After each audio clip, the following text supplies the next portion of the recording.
আমরা সবাই ইভিএম মেশিনে ভোট তো দিই, কিন্তু অনেকেরই এটা কিউরিওসিটি থাকে যে এই ভোট গণনা হয় কিভাবে। এছাড়া খবরের চ্যানেলে দেখা যায় যে রাউন্ড 1-এ এই পার্টি জিতে গেল, রাউন্ড 2 এর পর এই পার্টি এগিয়ে, রাউন্ড 3, 4 এইভাবে করে এক পার্টি এগিয়ে যাচ্ছে আর এক পার্টি পিছিয়ে যাচ্ছে। তো এই এগোনো পিছনোর ব্যাপারটা কি, এটা অনেকেই বুঝতে পারে না। বলতে গেলে বেশিরভাগ লোকেই এটা বুঝতে পারে না যে কিভাবে এই এগোনো পিছনো হয়। তো ভোট গণনার এই পুরো প্রসেসটা আজকে তোমাদেরকে আমি বুঝিয়ে দেবো। রিসেন্টলি পশ্চিমবঙ্গের এই বিধানসভা নির্বাচন চলছে, ফলে এটারই আমি একটা এক্সাম্পল নিই। পশ্চিমবঙ্গে টোটাল 23টা জেলা, আর পুরো পশ্চিমবঙ্গ জুড়েই কিন্তু জনসংখ্যা সব জায়গায় একরকম না। ফলে এই জনসংখ্যার ভিত্তিতে পশ্চিমবঙ্গের পুরো এরিয়াটাকে জনসংখ্যা আর এরিয়ার সাপেক্ষে 294টা এরিয়াতে ভাগ করা। এই 294টা এরিয়াকেই বলা হয় 294টা লেজিসলেটিভ অ্যাসেম্বলি বা 294টা বিধানসভা। এখন আমি বারাসাত এরিয়াতে থাকি, ফলে আমার বিধানসভার এরিয়া হলো বারাসাত বিধানসভা। এখন আমি এই বারাসাত বিধানসভারই একটা এক্সাম্পল দিই। এই বারাসাত বিধানসভায় টোটাল জনসংখ্যা প্রায় 3 লাখের ওপরে, কিন্তু ভোটার সংখ্যা হলো প্রায় 2,52,000 মতো। এখন আমি যে এরিয়াতে থাকি, অর্থাৎ যে বুথে ভোট দিতে যাই, সেই বুথের এরিয়াতে টোটাল 701 জন ভোটার। এবার আমার এই বুথের মতন পুরো বারাসাত বিধানসভার ভেতর 298টা বুথ রয়েছে। তাহলে বারাসাত বিধানসভায় টোটাল বুথ কত? 298টা। তার মানে এই বারাসাত বিধানসভার এরিয়ার ভেতর 298টা বুথে ভোট হচ্ছে। এবার আরেকটা বিষয় ধরি এই বারাসাত বিধানসভায় টোটাল 4 জন ক্যান্ডিডেট দাঁড়িয়েছে, ক্যান্ডিডেট এ, বি, সি, ডি। তার মানে আমরা যদি ভোট দিই, এই 4 জনের যে কোনো একজনকে ভোট দিতে হবে। এটা হচ্ছে ভোট দেওয়া পর্যন্ত সিস্টেম। আচ্ছা, এবার আমাদের ভোট দেওয়া হয়ে গেল। ভোট দেওয়ার পর একটা মেশিনে ভোট দেওয়া হয়। মেশিন, 3টে মেশিন থাকে ভোট দেওয়ার সময়। কি কি? একটা হলো কন্ট্রোল ইউনিট, যেটা যারা ভোট করায় তাদের কাছে থাকে। আচ্ছা, একটা থাকে ভিভিপ্যাট, আর আরেকটা থাকে ব্যালট ইউনিট। এই ব্যালট ইউনিটে এই 4 জন ক্যান্ডিডেটের নাম লেখা থাকে। আমরা এখানে ভোট দিই, তার ফলে এইখানে একটা পেপার ডিসপ্লে হয়ে পড়ে যায়। তো কোন ক্যান্ডিডেট কটা ভোট পেল তার রেকর্ড যেমন এই ভিভিপ্যাটের ভেতরেও থাকে, অ্যাকচুয়াল রেকর্ডটা থাকে এই কন্ট্রোল ইউনিটের ভেতর। এই যে এইরকম টাইপের দেখতে হয় একটা কন্ট্রোল ইউনিট। তো আমার এই বুথের সমস্ত ভোটের স্টোরেজ এই কন্ট্রোল ইউনিটের ভেতর থাকে। ভোট যে গণনা করা হয়, তখন এই কন্ট্রোল ইউনিটটাকে গণনা করা হয়। এবার কিভাবে গণনা করা হবে? আমার এই যে বললাম বারাসাতের ভেতর 298টা বুথ, তার মানে 298টা বুথ থেকে এই রকমের সেট, 298টা সেট এক জায়গায় স্টোর থাকবে, যেটাকে বলা হয় স্ট্রং রুম। পুরো বারাসাতের ভেতর যে কোনো একটা ইউনিভার্সিটি বা কলেজ সেটাকে নিয়ে নেওয়া হয়, সেটাকেই স্ট্রং রুম বানিয়ে দেওয়া হয়। ফলে ওইখানে এই মেশিনগুলো থাকে। ফলে এই 298টা বুথের মেশিন পত্র ওই একটা বিল্ডিং এর ভেতরেই থাকবে, যেটাকে বলা হবে স্ট্রং রুম। আচ্ছা, এইবার গণনার সময় কি করা হয়? গণনার সময় কি করা হয়, একটা বড় হল রুম মতো থাকে। এই রুমের ভেতর 14টা টেবিল বসানো হয়। প্রত্যেকটা টেবিলের একটা করে নাম্বার থাকে, 1, 2, 3, 4, 5, 13, 14। তাহলে এই 14টা টেবিল থাকলো। এবার এইগুলো যে রুমে রয়েছে, সেখান থেকে প্রথমে 1 নম্বর বুথের এই মেশিনটা 1 নম্বর টেবিলে দিয়ে দেওয়া হলো। তারপর 2 নম্বর বুথের এই যে মেশিনের সেট, সেটা এই 2 নম্বর টেবিলে দিয়ে দেওয়া হবে। 3 নম্বর বুথের মেশিনের সেট 3 নম্বর টেবিলে দিয়ে দেওয়া হবে। এইভাবে পরপর 14টা বুথের এই মেশিনের সেট এই 14টা টেবিলে দিয়ে দেওয়া হবে। এখন তাহলে 14টা টেবিলে 14টা বুথের মেশিন রয়েছে। এইবার কি করা হবে, ওই যে মেশিন, এই মেশিনে দেখা হয় যে কোন ক্যান্ডিডেট কটা করে ভোট পেল। এবার এটা বোঝার জন্য আমি একটা টেবিল করে নিই। এইরকম হচ্ছে টেবিল। এখানে ক্যান্ডিডেট এ, ক্যান্ডিডেট বি, ক্যান্ডিডেট সি আর ক্যান্ডিডেট ডি। এই টেবিলগুলো হচ্ছে প্রত্যেকটা টেবিলের এই ছক। তো এটা হচ্ছে 1 নম্বর টেবিল, 2 নম্বর টেবিল, 3 নম্বর, 4 নম্বর। তো এইরকম 14টা টেবিলের নাম্বার দেওয়া থাকে। আচ্ছা, এই টেবিলে প্রথম 1 নম্বর টেবিলে 1 নম্বর বুথের এলো, 2 নম্বর টেবিলে 2 নম্বর বুথের মেশিন এলো, 3 নম্বর টেবিলে 3 নম্বর বুথের, 4 নম্বরে 4 নম্বরের, ঠিক একইভাবে সবগুলো হবে। এবার এর ভেতর স্পেসিফিক একটা বুথের কন্ডিশন আমি বলি। ধরলাম বুথ নাম্বার 8। তাহলে বুথ নাম্বার 8-এর এই যে 3টে মেশিন হলো, এই 3টে মেশিনের এই কন্ট্রোল ইউনিটটাকে চেক করা হবে। কন্ট্রোল ইউনিটে দেখা হবে যে কোন ক্যান্ডিডেট কটা করে ভোট পেলো। তো ধরলাম এই 8 নম্বর বুথের মেশিন 8 নম্বর টেবিলে এসছে, ফলে 8 নম্বর বুথে দেখা গেল যে ক্যান্ডিডেট এ হয়তো 200টা ভোট পেয়েছে, ক্যান্ডিডেট বি হয়তো 250টা ভোট পেয়েছে, ক্যান্ডিডেট সি পেয়েছে 300 ভোট, আর ক্যান্ডিডেট ডি পেয়েছে 150 ভোট। তাহলে এই 8 নম্বরের টোটাল ভোট সংখ্যা কত? 8 নম্বর বুথে টোটাল ভোট পড়েছে 900টা। তাহলে 900টা ভোটের ভেতর ক্যান্ডিডেট এ পেয়েছে 200টা, বি পেয়েছে 250টা, সি পেয়েছে 300টা, আর ডি পেয়েছে 150টা। এইটা হচ্ছে একটা বুথের কন্ডিশন গেল। তাহলে এই 8 নম্বর বুথে যেমন এই গণনা হচ্ছে, তার সাথে সাথে এই বাকি টেবিলগুলোতে বাকি বুথেরও গণনা হচ্ছে।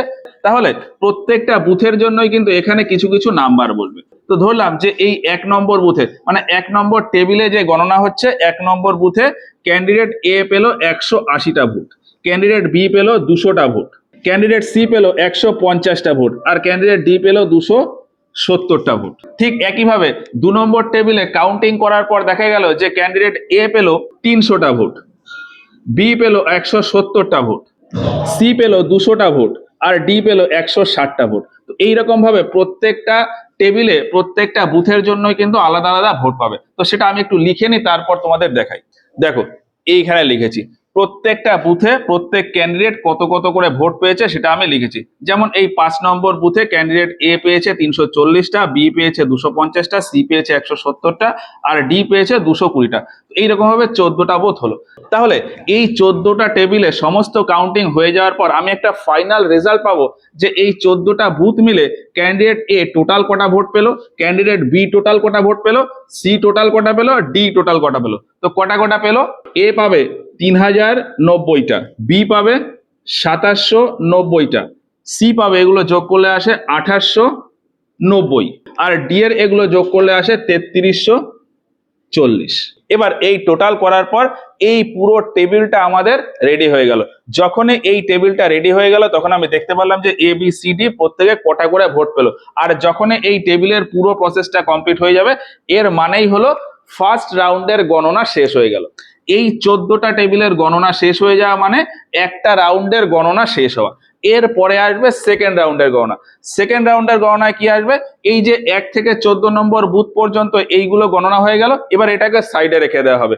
তারপরে 15 থেকে 28 নম্বর বুথ পর্যন্ত মেশিনগুলো এইভাবে বসাতে হবে। তাহলে এখানে যেমন 1 নম্বর 2 নম্বর 3 নম্বর করে বুথ ছিল, এখন এইগুলোকে সরিয়ে দিয়ে এই 1 নম্বর টেবিলে আসবে 15 নম্বর বুথের মেশিন, 2 নম্বরে আসবে 16 নম্বরের মেশিন, 3 নম্বরে আসবে 17 নম্বর বুথের মেশিন, 4 নম্বরে আসবে 18 নম্বর বুথের মেশিন। ঠিক এই একইভাবে 13 নম্বরে আসবে 27 নম্বর বুথের মেশিন, 14 নম্বরে আসবে 28 নম্বর বুথের মেশিন। এইভাবে আরো 14টা বুথের মেশিন এলো। এবার এই যে এই 14টা টেবিলে পরের বারের যে গণনা হবে সেটাকে বলা হবে দ্বিতীয় রাউন্ডের গণনা। তো এই দ্বিতীয় রাউন্ডের গণনাতেও এইরকম কিছু একটা ডেটা আসবে। তো সেই ডেটাটা আমি পরের লাইনে লিখি। দেখো এই যে এইখানে লিখেছি, এখানে আমি সেই 4টে ক্যান্ডিডেটের নাম লিখেছি, আর রাউন্ড 1-এ কোন ক্যান্ডিডেট কটা করে ভোট পেয়েছে সেটা লিখেছি। ক্যান্ডিডেট এ পেয়েছে এই যে 3090টা, এখানে লিখেছি। বি পেয়েছে 2790, এটা লিখেছি। সি পেয়েছে 2890, ডি পেয়েছে 3340টা। তাহলে এই রাউন্ড 1-এ আমি যদি দেখি কার ভোট সব থেকে বেশি, ডি এর ভোট সব থেকে বেশি, তার মানে আমি বলতে পারি যে রাউন্ড 1-এ ডি এগিয়ে রয়েছে। খবরের চ্যানেলে এটাই দেখানো হয় যে রাউন্ড 1-এ বারাসাত কেন্দ্র থেকে ক্যান্ডিডেট ডি এগিয়ে রয়েছে।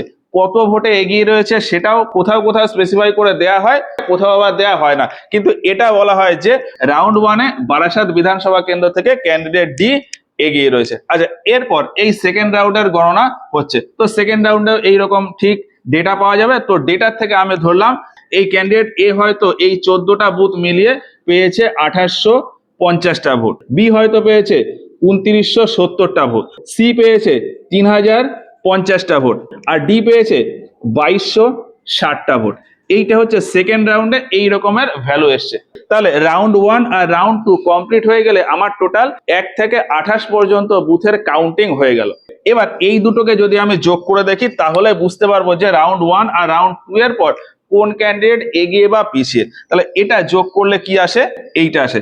রাউন্ড 1 আর 2 যোগ করে দেখা যাচ্ছে যে ক্যান্ডিডেট এ টোটাল ভোট পেয়েছে 5940টা, বি পেয়েছে 5760টা, সি পেয়েছে 5940, অর্থাৎ এ আর সি এদের দুজনের ভোটের পরিমাণ সেম, আর ডি পেয়েছে 5600।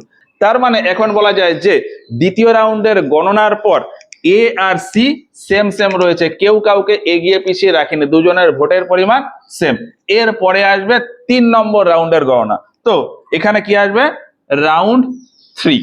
এবার এই রাউন্ড 3 এর ক্ষেত্রে কি হবে, তাহলে 28 নম্বর বুথ পর্যন্ত কাউন্টিং হয়ে গেল। এরপরে আসবে 29 নম্বর, তো 29 নম্বর বুথ এইখানে দেওয়া হবে। তারপর 30 নম্বর, 31 নম্বর, এইভাবে করে 13 নম্বর টেবিলে 41 নম্বর বুথ, 14 নম্বর টেবিলে 42 নম্বর বুথের মেশিনটা যাবে। আর সেখানেও ঠিক এইরকম ভাবে আবার কাউন্টিং হবে। কাউন্টিং করার পর ফাইনাল যে রেজাল্ট সেটা আমি এখানে লিখবো। এবার ধরলাম যে এই 29 থেকে 42 নম্বর বুথ পর্যন্ত যে কাউন্টিং হচ্ছে, তাতে টোটাল কাউন্টিং এর পর ক্যান্ডিডেট এ পেল 3520টা ভোট, তাহলে 3520টা ভোট পেল ক্যান্ডিডেট এ। তারপর এই 3 নম্বর রাউন্ডের গণনায় বি হয়তো পেল টোটাল 2540টা ভোট, সি হয়তো পেল 2970টা ভোট, আর ডি হয়তো পেল 1250টা ভোট। তাহলে এবার যদি আমি এর সাথে এটা যোগ করে দিই, তাহলে আমি বুঝতে পারবো যে 3 নম্বর রাউন্ড গণনার পর কোন ক্যান্ডিডেট টোটাল কটা ভোট পেল। তো এটা যোগ করলে কি হয়, এই ভ্যালুগুলো আসে। এবার এই ভ্যালুগুলোর ভেতরে আমি যদি দেখি, তাহলে দেখতে পাবো যে এই 3 নম্বর রাউন্ড গণনা করার পর ক্যান্ডিডেট এ সব থেকে বেশি ভোট পেয়েছে। তাহলে 1 নম্বর রাউন্ডে যেটা দেখছিলাম যে ডি এগিয়ে রয়েছে, এখন 3 নম্বর রাউন্ড গণনার পরে সেটাকে আপডেট করে বলা হচ্ছে যে ক্যান্ডিডেট এ এগিয়ে রয়েছে। তো ঠিক এইভাবেই যতগুলো রাউন্ড হবে ততগুলো রাউন্ড করতে করতে কোন রাউন্ডে কে এগিয়ে থাকে সেটা ডিসাইড করে দেওয়া হয়। কিসের ভিত্তিতে, কে কত রাউন্ডের পর টোটাল কত ভোট পেল সেই হিসাবে। তাহলে এবার বিষয় হলো যে এখানে কতগুলো রাউন্ডের গণনা হবে। দেখো প্রত্যেকটা রাউন্ডে 14টা করে বুথের গণনা হচ্ছে, তাহলে টোটাল 298টা বুথ। 298টা বুথের গণনার জন্য তাহলে 22টা রাউন্ডের প্রয়োজন। 21 ইন্টু 4 করলে আসে 94। তাহলে 21 নম্বর রাউন্ড গণনা হয়ে যাওয়ার পর দেখা যাবে 294টা বুথের কাউন্টিং হয়ে গেছে। তারপরে আরো 4টে বুথের পড়ে থাকবে, এই 4টে বুথ এর ভেতর 4টে টেবিলে দিয়ে দেওয়া হবে, তার ফলে টোটাল 298টা বুথের কাউন্টিং হয়ে যাবে। তাহলে এই 298টা বুথের কাউন্টিং এরকম রাউন্ড 3, 4, 5, 6, 7 করে আমাদের টোটাল 22টা রাউন্ড যখন কমপ্লিট হয়ে যাবে, তখন ফাইনাল দেখা হবে যে কোন ক্যান্ডিডেট টোটাল কত ভোট পেয়েছে। এবার আমি ধরলাম যে ফাইনাল ক্যান্ডিডেট কিছু কিছু ভোট পেয়েছে, যেমন এ, বি, সি, ডি। তো ধরলাম যে পরপর রাউন্ড যোগ করে করে ফাইনাল ক্যান্ডিডেট এ পেল 63,200 ভোট, ক্যান্ডিডেট বি পেল 54,100 ভোট, ক্যান্ডিডেট সি পেল 54,860 ভোট, আর ক্যান্ডিডেট ডি হয়তো পেল 55,870 ভোট। তাহলে এই 298টা বুথেরই যখন কাউন্টিং হয়ে গেল, মানে এই 22টা রাউন্ডেরই যখন কাউন্টিং হয়ে গেল, তখন ফাইনাল এই ভ্যালুগুলো দেখা গেল। এবার এই ভ্যালুর ভেতর সব থেকে বেশি ভোট কার আছে, ক্যান্ডিডেট এ। তাহলে বলা হবে যে এই বারাসাত বিধানসভা কেন্দ্রে ক্যান্ডিডেট এ হলো জয়ী প্রার্থী। তাহলে বিভিন্ন রাউন্ডে গণনার পর এইভাবে ফাইনাল রেজাল্টটা আসে। এবার এটা যেমন বারাসাত বিধানসভার ক্ষেত্রে একটা রেজাল্ট আমি পেলাম, এই একই রকমের রেজাল্ট বা একই রকমের গণনা পুরো পশ্চিমবঙ্গের ভেতর যে 294টা সিট রয়েছে সেই 294 জায়গায় হচ্ছে। তাহলে 294 জায়গায় এরকম করে আলাদা আলাদা ক্যান্ডিডেট জিতবে। এইবার একটা বিষয় বলি, খবরের চ্যানেলে দেখবে যে ফাইনাল এই 22টা রাউন্ড বা 20টা রাউন্ড, কোথাও কোথাও 15 রাউন্ডে শেষ হয়ে যায়। তো কমপ্লিট রাউন্ড শেষ হওয়ার আগেই খবরের চ্যানেলে বিভিন্ন পার্টির ক্ষেত্রে এই পার্টি এতগুলো সিট পেয়েছে এটা দেখিয়ে দেওয়া হয়। এটা কিভাবে হয় এটাও আমি একটুখানি বলে দিই। ধরলাম ওই পুরো পশ্চিমবঙ্গে এই 4 জনেই দাঁড়িয়েছে, এই 4 জনের তাহলে আলাদা আলাদা পার্টি, তাহলে পার্টি এ, পার্টি বি, পার্টি সি আর পার্টি ডি।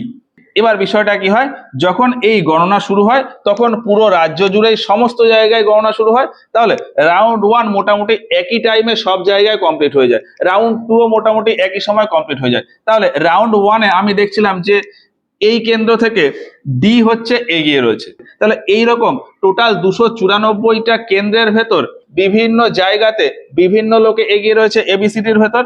তো ধরলাম ওই 294টার ভেতর প্রথম রাউন্ড গণনার পর দেখা গেল যে পার্টি এ এর ক্যান্ডিডেটরা 50টা জায়গায় এগিয়ে রয়েছে, পার্টি বি এর ওই সমস্ত ক্যান্ডিডেটরা হয়তো 70 জায়গায় এগিয়ে রয়েছে, পার্টি সি রয়েছে 100 জায়গায় এগিয়ে, আর পার্টি ডি হয়তো 74 জায়গায় এগিয়ে। তাহলে এইরকম চারটে পার্টি চারটে জায়গায় এগিয়ে রয়েছে। এর মানে কি, যে পার্টি এ এর যে সমস্ত ক্যান্ডিডেটরা বিভিন্ন জায়গায় দাঁড়িয়েছে সেই সমস্ত জায়গাতে এইরকম হিসাব করে দেখলে 50 জায়গাতে এইরকম ক্যান্ডিডেট এ এগিয়ে রয়েছে। কত ভোট পেয়েছে আমাদের দেখার দরকার নেই। তাহলে এটা হলো ফার্স্ট রাউন্ডের পর। এবার তারপর রাউন্ড 2 যখনই হবে তখন বিভিন্ন জায়গা থেকে এরকম ইনফরমেশন আসবে, এই বিধানসভাতে যেরকম গণনা হচ্ছে সেরকম অন্যান্য বিধানসভাতেও গণনা হচ্ছে, গণনা হয়ে সেন্ট্রালের কাছে একটা রিপোর্ট যাবে, সেই রিপোর্ট এই সংবাদ মাধ্যমে দিয়ে দেওয়া হয়। আর তার ফলেই আমরা বুঝতে পারি যে এই জায়গাতে এই রাউন্ডের পর এ এগিয়ে রয়েছে, ওই জায়গাতে ওই রাউন্ডের পর সে এগিয়ে রয়েছে, এইভাবেই আপ ডাউন করে হয়। আর আপ ডাউন করে হতে হতে ফাইনালি গিয়ে হয়তো দেখা গেল যে পার্টি এ এর টোটাল ক্যান্ডিডেট হয়তো 100টা জায়গাতে জিতে গেছে, অর্থাৎ পার্টি এ এর টোটাল 100 জন ক্যান্ডিডেট ওই 294টা সিটের ভেতর জিতে গেছে। পার্টি বি এর হয়তো 120টা সিট জিতে গেছে, মানে 120 জায়গায় এগিয়ে রয়েছে। পার্টি সি হয়তো 54 জায়গায় এগিয়ে রয়েছে, আর পার্টি ডি হয়তো 20 জায়গাতে এগিয়ে রয়েছে। এখন পার্টি বি এর ক্যান্ডিডেট যেহেতু সব থেকে বেশি জায়গায় এগিয়ে রয়েছে, আর ফাইনাল গণনার পর দেখা গেল যে পার্টি বি এর ক্যান্ডিডেট 120 জায়গাতে জিতে গেছে, ফলে সরকার গঠন হবে এই পার্টি বি এর থেকে। এই হচ্ছে ওভারঅল গণনার প্রসেস। আচ্ছা, এখানে আর একটা বিষয় আছে, অনেকের প্রশ্ন থাকে যে এই ভিভিপ্যাটের মাধ্যমে যে কাগজগুলো নিচে পড়ে এইগুলো কি তাহলে ভেরিফাই হয় না? এগুলোও ভেরিফাই হয়। কিভাবে হয়? যেমন আমি এই বারাসাত বিধানসভার কথা যদি বলি, এই বারাসাত বিধানসভাতে টোটাল 298টা বুথ, তার মানে 298টা মেশিনের সেট। এবার এর ভেতর র্যান্ডমলি যে কোনো 5টা মেশিন বেছে নেওয়া হয়। তো ধরলাম যে আমার বুথ নাম্বার 42, 81, 129, 227 আর 294, এই 5টা বুথের আমি মেশিনগুলো ভেরিফাই করব। তাহলে এই 5টা বুথের যে ভিভিপ্যাট আছে সেইগুলোকে ওপেন করা হবে, আর এই রকম ডেটা থেকে এই 5টা বুথের আমি ডেটা পেয়ে যাব যে এই রকম কোন ক্যান্ডিডেট কটা করে ভোট পেয়েছে এই কন্ট্রোল ইউনিটে। এবার ধরলাম যে এই 42 নম্বর ভোটটা ভেরিফাই হবে, মানে 42 নম্বর বুথের মেশিনটা ভেরিফাই হবে। তাহলে 42 নম্বর বুথের এই ভিভিপ্যাটটা খোলা হবে, তার ভেতর যে সমস্ত কাগজপত্র পড়েছে সেটা দেখা হবে। সেই সমস্ত কাগজে দেখা হবে যে কোন পার্টি বা কোন ক্যান্ডিডেটের হয়ে কটা কাগজ পড়েছে, সেই নাম্বারের সাথে এই যে কন্ট্রোল ইউনিটের এই যে ডেটাগুলো আছে 42 নম্বর বুথের, সেই ডেটার সাথে মিলিয়ে দেখা হবে। মিলিয়ে দেখে যদি মিলে যায় তাহলে তো ভালো, আর যদি না মেলে তাহলে এই বুথের ভিভিপ্যাট আর কন্ট্রোল ইউনিট এই দুটো মেশিনের এই ডেটা দুটোকে আবারও প্রসেসিং করে দেখা হয়। আর এই প্রসেসিং করতে গিয়েই ফাইনাল রেজাল্ট বার হতে অনেকটা দেরি হয়ে যায়। এবার এই ভিভিপ্যাটের ক্রস চেক যেমন একটা বিধানসভা এরিয়ার ক্ষেত্রে হচ্ছে, সেই রকম প্রত্যেকটা বিধানসভার ক্ষেত্রেই এইরকম 5টা করে ভিভিপ্যাট ক্রস চেক হয়, করে তারপর ফাইনাল রেজাল্টটা বলা হয়। এই হচ্ছে পুরো বিষয়।